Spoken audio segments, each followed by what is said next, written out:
All right.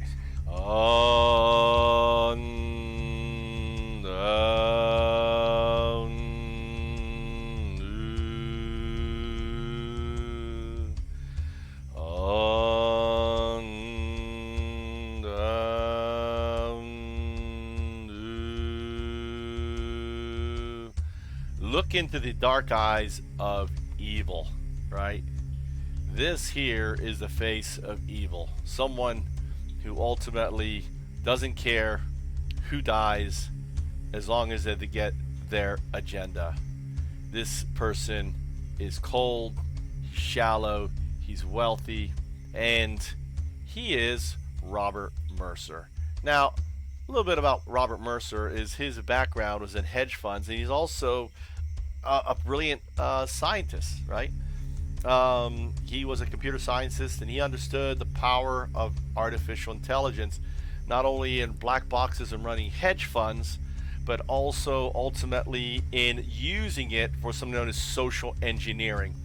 And before you heard of Cambridge Analytica, this little company was running these, basically, are you evil? Do you want to be put in power? And getting dictators elected in power over and over and over and over. Well, this guy has lots of money, right? He has so much money, and he is the one that funded so many different things. Like Breitbart was funded by him. All this alt-right stuff is funded by him. Here he is even talks about here how reveals how U.S. billionaire helped back Brexit. Well, it was his company that came in and said, I'll do it for free. And they used the stuff they developed in banana dictatorships in order to get them elected. And you understand, but most of this profiling and everything that's done is done between an AI and you. Like people think QAnon is a real person. QAnon is not a real person. QAnon is Mercer.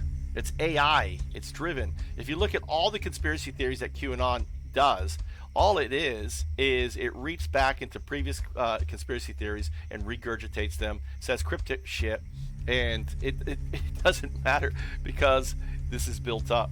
So, and this is the whole reality, right?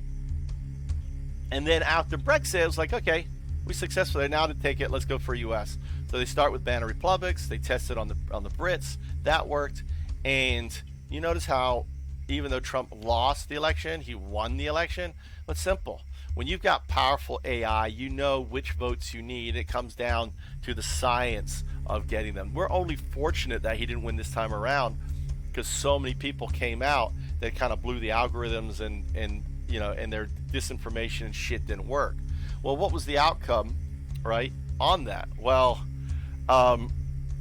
it's him that then tried to overthrow the election. Okay, we couldn't win it with our computers. Let's do, and this is where Ari Alexander. Now he is a person that's in the center of this whole BitClout thing. Is Ari Alexander, and he's directly connected to the bankrolls and all this. And ultimately, it is this connection. They couldn't win the election with lies. They pushed it through. What came next? Well, there was the insurrection.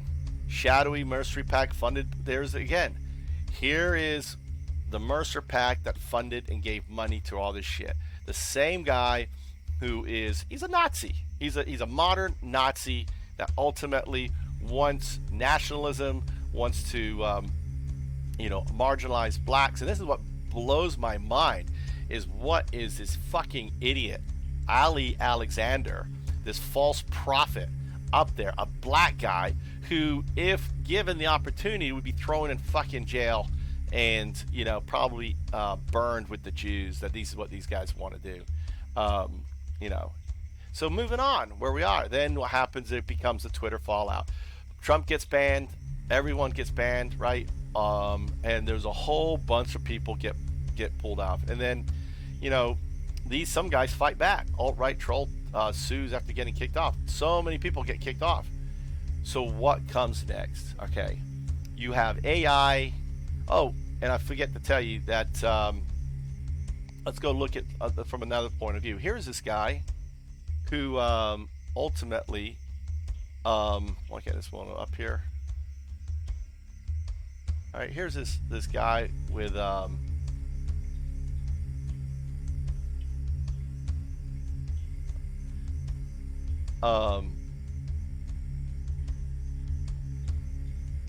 don't know why this is thinking.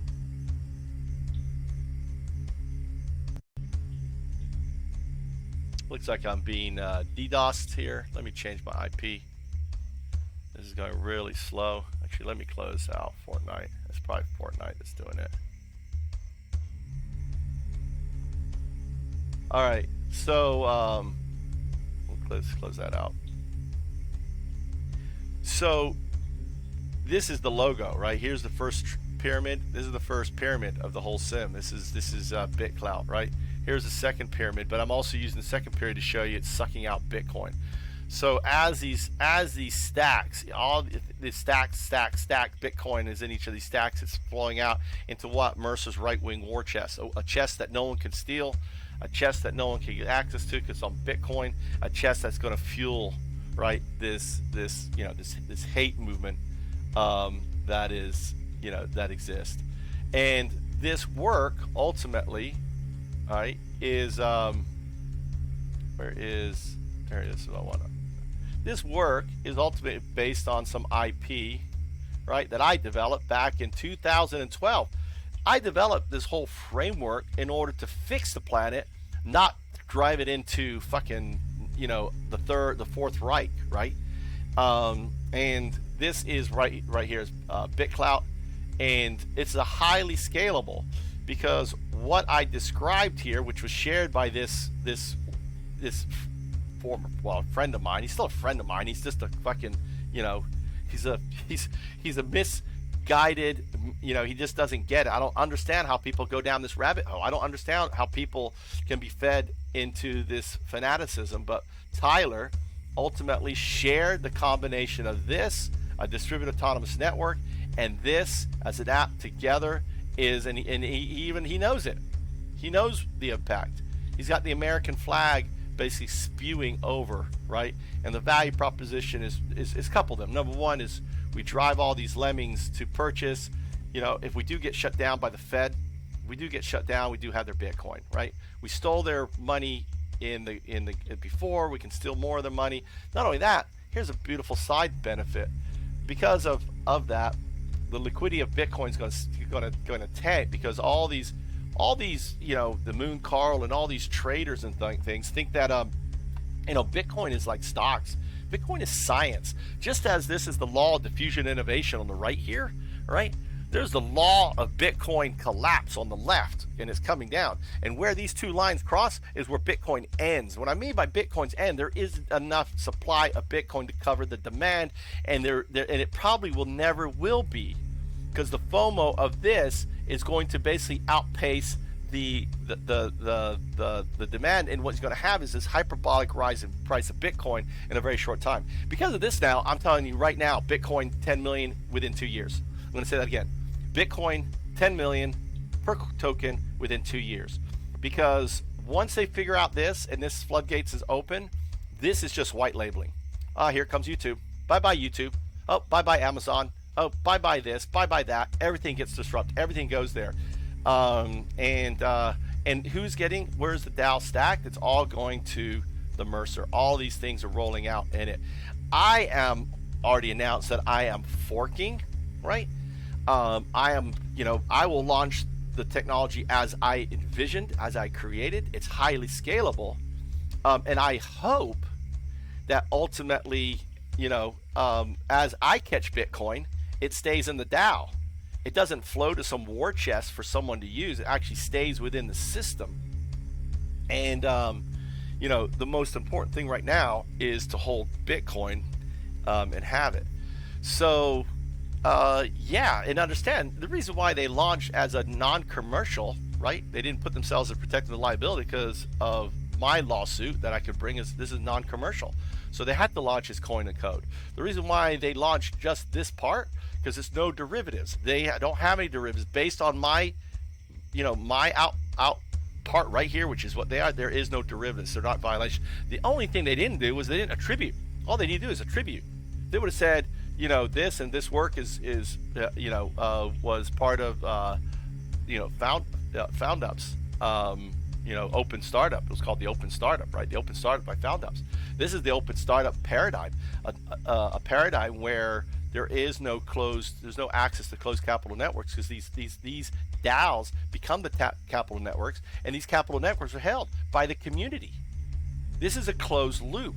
What we've done is there's UnDaoDu with his BitClout chopping off the head of the Ouroboros and creating basically a circle once again, right? So yeah, people, this stuff is serious, man. This stuff is serious. So this guy is the Darth Vader, right? This is what you can do with money. And this is the outcome. BitClout that no one really sees, because I know the technology. I'm the inventor of the technology. I'm seeing it unfold, and this is the most dangerous dApp on the planet. And here it is. And I tweet about it. I tell people, if you go here, UnDaoDu, here it is. I tell people I'm listening right now. Maybe the people listening is them, probably. And I'm going to say this here, and I'm going to share it. All I can do is say the word and hope that that someone can look at this and realize what I'm saying. This isn't some sort of fabricated idea. This is like a real live James Bond movie with mega evil gone awry living in a James Bond movie. That's how I feel, right? What do you think, right, on there? So, yeah. So what was it? Why was it developed, right? I'll tell you why. Why did I develop this? And I developed this idea starting way back in 2011. And the problem why it is not implemented is the key access to closed capital networks. And even though I had access to capital, they wanted me to turn over all the IP. And, I just like I didn't want to give the South Africans this. I didn't want to give Olinga Tahid this. I didn't want to, I'm a steward to this technology, right? I'm a steward to, it's kind of like saying, here's open source and it can be used for evil, and I'm the creator and I see it. I have to be a steward to that own technology. So I am trying legal action, right? And next week I'm going to be talking to Charles. I'm also reaching out to Southern Poverty Law Center. If he doesn't pick up, I'm going to reach out to them. And this is why I created this hyperscaling framework. And it's hyperscaling to do what? To solve this pain. Our planet is in crisis. We are finite. We are not infinite, and we have a business model that treats it. It's the Ouroboros as infinite. And I realized back in 2011, I can't convince Wall Street or anyone else, so we have to create a sandbox. That sandbox was developed by Vitalik and Ethereum, and I shared my work with them. It's called the blockchain. I called it the Open Startup Innovation Framework, OIF, built on the Bitcoin protocol. Now, I know I needed that in order to launch the third thing. And the reason why, they were in development last year, I was going to launch last year. I did this presentation, which, let me grab it real quick. I'm actually getting it redone, but this is the reality of, and I'm describing it. This is 2019. Okay, here it is right here. Let me just pull this over here. All right, this is it right here, 2019, when I did DevCon 5.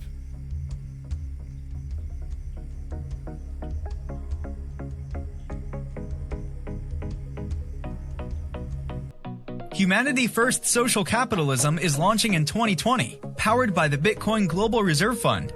Join us at DevCon 5 in Osaka for its pre-launch events, October 8th through 10th. Visit www.blockfest.jp for more information. The fund that will exist entirely on the blockchain and 100% managed by AI called Obey. Obey funds a new kind of AI-driven open startup called Foundups that will level up into a new kind of blockchain not-for-profit entity called decentralized autonomous non-profit organizations that the AI manages, in a way, owns. Obey keeps all the entities Bitcoin safe in Bitcoin Global Reserve Fund, away from governments and banks. Obey is taking a 2x4 to capitalism and its entire house of cards within the next 10 years, and there's absolutely nothing they can do to stop it. Every person needs to buy Bitcoin before all the 21 million are gobbled up by the 1%. Within the next 2 years, buying a whole Bitcoin will be out of reach for the vast majority of people on the planet. Don't be one of them.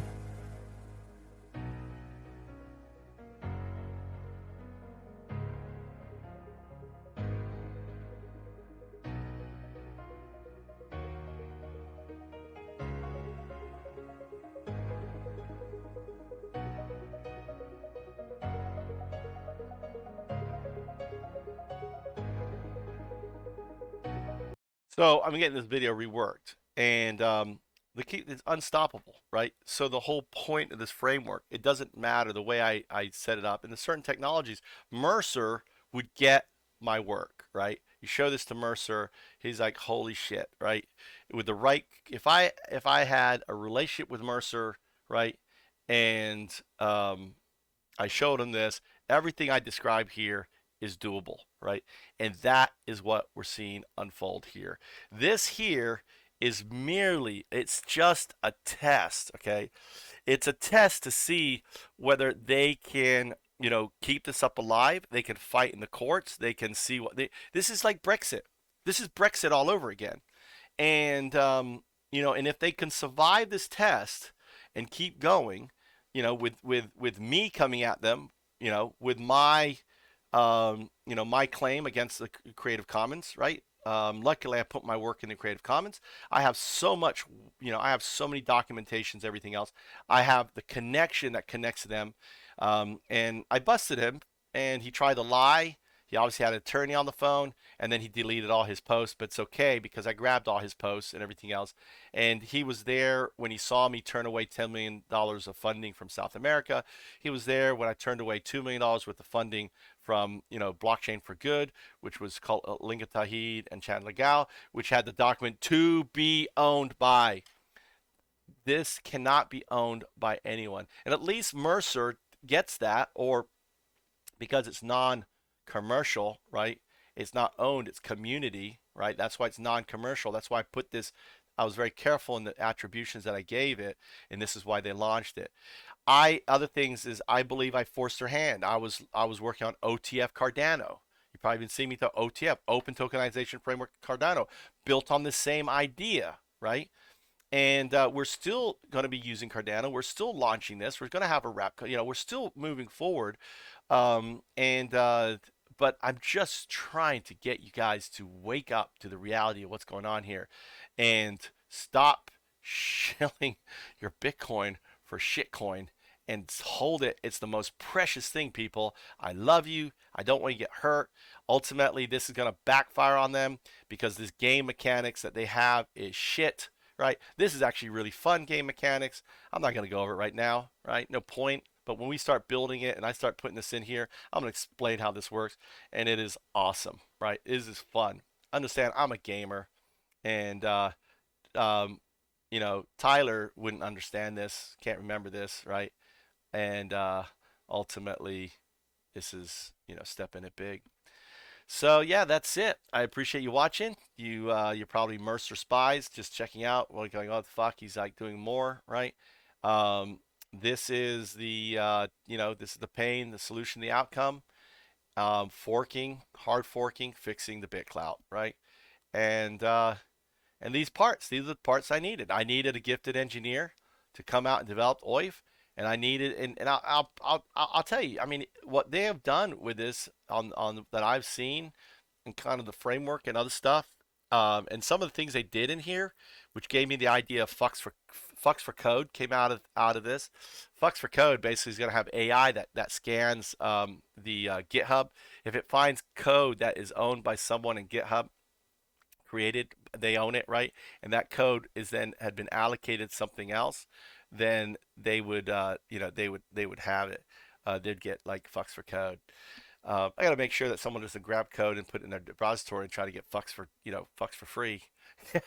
Now we have to. I just thought of a hack right then. I'll just go grab some code from somewhere, stick it in there. But it must be time stamped. I guess there must be a way that you look at something like the date it was there versus the date you added it, and there's a timestamp relationship in there. So the timestamp of the code that is your hub must be before the timestamp. But then you could. I'm already thinking of other ways to hack that. Then you start, and the project has to be validated, on it. People will just be like, oh, I'm a code, I'm just going to grab and just stick it in there. So you have shit code in there. Obviously, the shit I have to work out. I'm just thinking about the ideally fucks for code works good. There may be an arbitrator that looks at it and and have a community where people look at it and they go yes, yes, yes, and put that layer of arbitration on it. That probably is the solution right there. So I figured it out. That's how I am. That's how my brain works. I hack it. 3 seconds. I come up with a solution. I keep hacking it. That's what happens when you play, hundreds and hundreds of hours of computer games growing up. Your brain is constantly trying to hack things. So I'm UnDaoDu. This is Vital. This is Dadu. And he's the bone thrower. Because if you know my ancient stories, it's him who develops the javelin that became the first super weapon. He is the one who develops, the printing, the printing press, or his family, his genetic line, or money before the, not printing press, but money, right? It's him and so on. The technologies are the key technologies throughout human civilization.